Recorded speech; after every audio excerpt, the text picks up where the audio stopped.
نحمدہ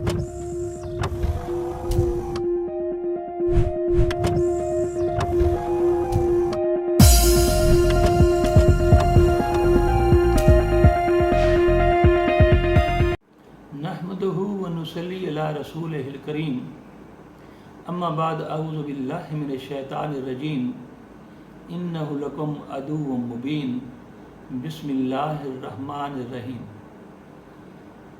Pakistan penal code یعنی تعزیرات پاکستان کا جو ٹاپک آج ہم ڈسکس کرنے جا رہے ہیں وہ ہے تھیفٹ، چوری۔ چوری کسے کہتے ہیں؟ 378 سیکشن 378 اس میں چوری کو ڈیفائن کیا گیا ہے، تھیفٹ کو، اور 379 میں اس کی سزا تجویز کی گئی ہے جو 3 سال قید ہے اور جرمانہ بھی یا دونوں۔ اکثر و بیشتر یہ ہوتا ہے کہ جن لوگوں کی چوری ہوتی ہے وہ کہتے ہیں کہ جناب اب یہ عدالت اس کو ہر صورت میں سزا دے، ہماری چوری واپس کروائے۔ لیکن آپ ذرا یہ سمجھیں کہ جن ممالک میں لا کوڈیفائیڈ ہوتا ہے، ریٹن ہوتا ہے، ضابطہ جاتی ہوتا ہے، اس میں بہت سے مسائل ہوتے ہیں۔ اب مثلا چوری آپ جو سمجھیں، لیکن قانون نے، پاکستان پینل کوڈ نے 378 میں جو ایورمنٹس، جو کنٹینٹس، جو انگریڈینٹ لکھ دیے ہیں، آپ جتنے فلاسفر ہو جائیں، جتنے ڈاکٹر ہو جائیں، جتنے فارن کے پڑھے ہوئے ہو جائیں، you are bound to be led by it, nothing more nothing less. آپ کو وہ انگریڈینٹ کے تحت چلنا پڑے گا۔ جج بھی باؤنڈ ہے کہ وہ وہی انگریڈینٹ دیکھے اور اسی پر شواہد و ثبوت لے کر فیصلہ کرے۔ اب آپ کو میں سمجھاتا ہوں، اس کے لیے آپ ایک لفظ لکھ لیں، ورڈ، WORD۔ اس کو ورٹیکلی لکھنا ہے آپ نے، ہاریزنٹلی نہیں لکھنا۔ Word, W for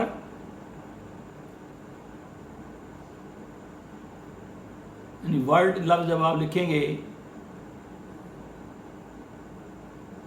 with out consent,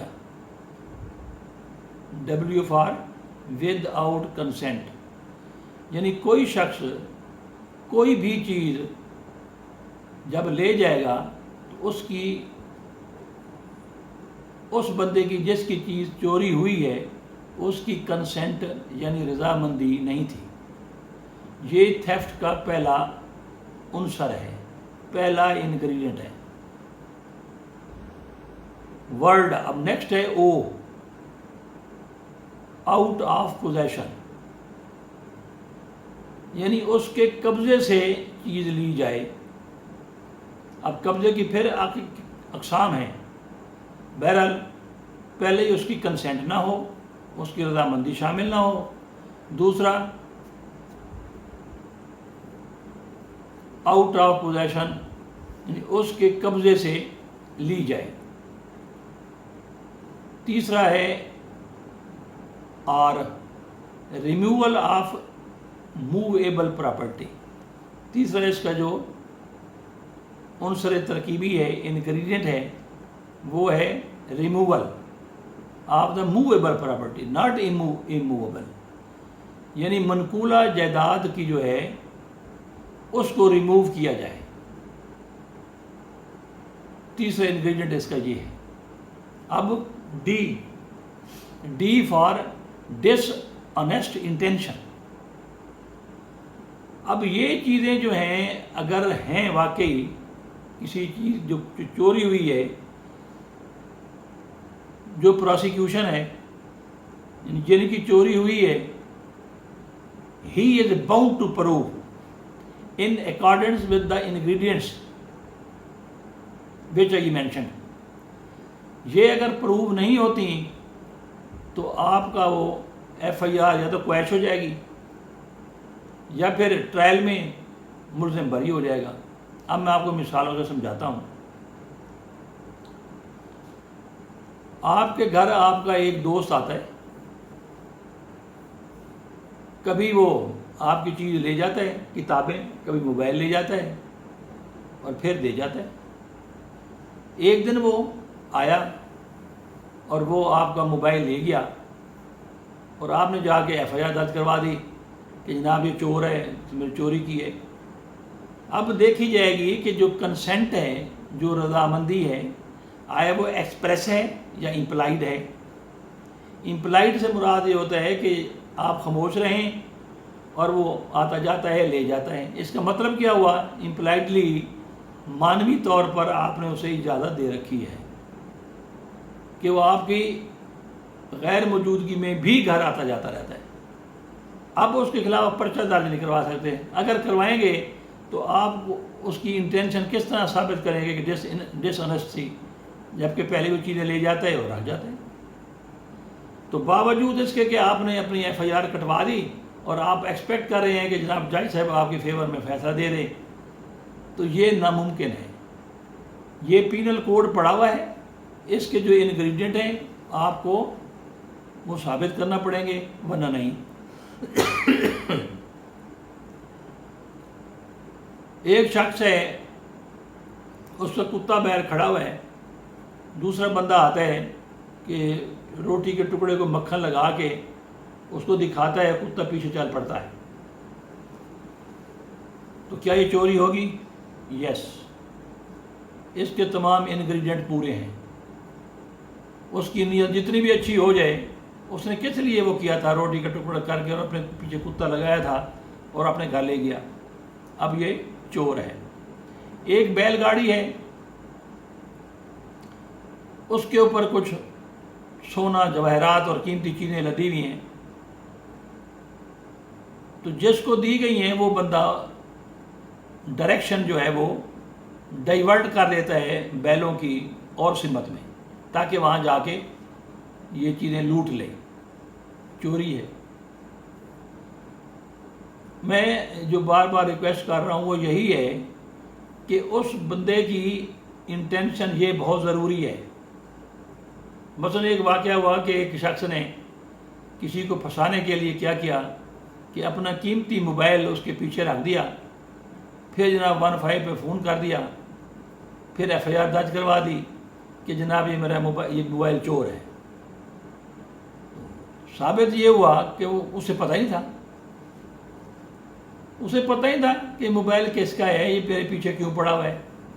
تو اب یہ جو آنیسٹ انٹینشن ہے وہ پروو نہ ہوئی, لہذا وہ بندہ بری ہو گیا. تو یہ جو چیزیں ہیں, dishonest intention, removal of the property, out of position, اور جو ہے آنیسٹ انٹینشن, یہ جتنی ایگزامپلز اور ہیں, میرے تو کافی زندگی گزر گئی ہے یہ چیزیں دیکھتے. تو یہ بہت افسوس کا مقام ہے کہ جونیئر وکلاء حضرات اور جونیئر ججز حضرات اس چیز کا خیال نہیں رکھتے کہ ہمارے ہاں, کیونکہ انڈیا میں بھی پاکستان میں بھی یہ کوڈیفائڈ لا ہے, چیز لکھی ہوئی ہے. اچھا, بعض اوقات ایف آئی آر درج کرواتے وقت وہ ہو تو سچے ہیں, لیکن الفاظ کا چناؤ ٹھیک نہیں ہوتا, یہ انگریڈینٹ ثابت نہیں ہوتے. اس بنیاد پر بھی وہ ایف آئی آر کویش ہو جاتی ہے, یا بندے ٹرائل کورٹ میں آ کے بری ہو جاتے ہیں. ایون جرم میں بھی یہ جو ساری چیزیں ہیں وہ اس انداز سے پروو ہی نہیں ہوتی, تو بندہ جو ہے وہ بری ہو جاتا ہے. ایکیوز جو ہوتا ہے اس پر الزام لگاؤ جس پر, وہ ملزم ہوتا ہے. جرم ثابت ہوگا تو مجرم بنے گا نا. تو اس انداز سے وہ ثابت ہی نہیں ہوتا کہ یہ اس نے جرم کیا ہے.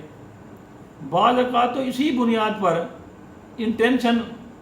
اب مثلا ایک اور مثال ہے کہ ایک رات کو 2 بجے ہمسائے کا بچہ بیمار ہوا, تو ان کا تالا لگا ہوا تھا گیٹ کا, تو اس نے ادھر ادھر بھاگا, اس کو کوئی سواری نہ ملی, تو اس نے دیوار پھلانگ کے اپنے اس کا بھائی کا گھر تھا، اس نے موٹر سائیکل جناب اٹھائی اور ہاسپٹل لے گیا بچے کو، تو پیچھے اس نے ایف آئی آر درج کروا دی۔